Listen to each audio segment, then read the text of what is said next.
বিয়ের ১২ দিন পর নারী থেকে পুরুষ হয়ে গেছে বউ, এমন অবাক করা বিব্রতকর ঘটনা ঘটেছে এক যুবকের জীবনে। বিষয়টি নিয়ে অস্বস্তিতে পড়েছেন তিনি। ওই যুবক জানান, সামাজিক যোগাযোগ মাধ্যমে প্রথম পরিচয় তাদের। এর ১ বছর পর বিয়ে করেন তারা। বিয়ের ১২ দিনের মাথায় ২৬ বছর বয়সী স্বামী জানতে পারলেন তার স্ত্রী নারী নন, একজন পুরুষ। অর্থাৎ একজন পুরুষকে বিয়ে করেছেন তিনি।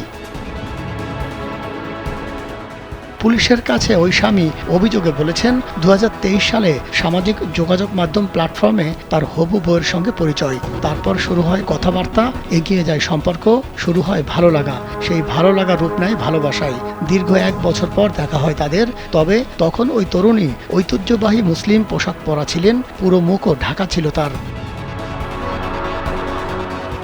ফেসবুক স্ট্যাটাসে ওই ছেলে নিজের ছদ্মনাম ব্যবহার করেছেন একে নামে। সেখানে তিনি লেখেন, ২০২৪ সালের ১২ এপ্রিল বিয়ে করেছেন তারা। বিয়ের আগে ওই তরুণী জানিয়েছিলেন তার মা বাবা মারা গেছেন এবং বিয়েতে উপস্থিত থাকার মতো কোনো আপনজন নেই তার। এমন পরিস্থিতিতে ইসলামী রীতিতে বিয়ে হয় তাদের, কিন্তু বিয়ের পরেই দেখা যায় বিপত্তি। বিয়ের পর নববধূ ক্রমাগতভাবে তার স্বামীর থেকে নিজেকে লুকিয়ে রাখতে থাকেন। স্বামীর পরিবার বন্ধুদের সামনে আসতে চান না।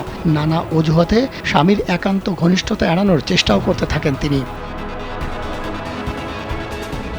এভাবে চলতে থাকায় নববধূ স্ত্রীর আচরণ সন্দেহজনক মনে হয়। এরপর বিভিন্ন সূত্রের মাধ্যমে তিনি তার স্ত্রীর পরিবারের ঠিকানা খুঁজে বের করেন।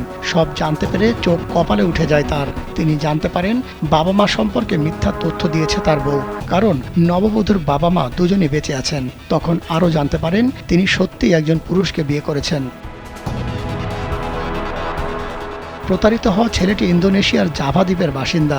ওই নববধূর বিরুদ্ধে পুলিশের কাছে প্রতারণার অভিযোগ করেন তিনি। পুলিশ জানায়, ইন্দোনেশিয়ার আইন অনুযায়ী অভিযোগ প্রমাণিত হলে প্রতারণার দায়ে ৪ বছরের জেল হতে পারে ওই নববধূর।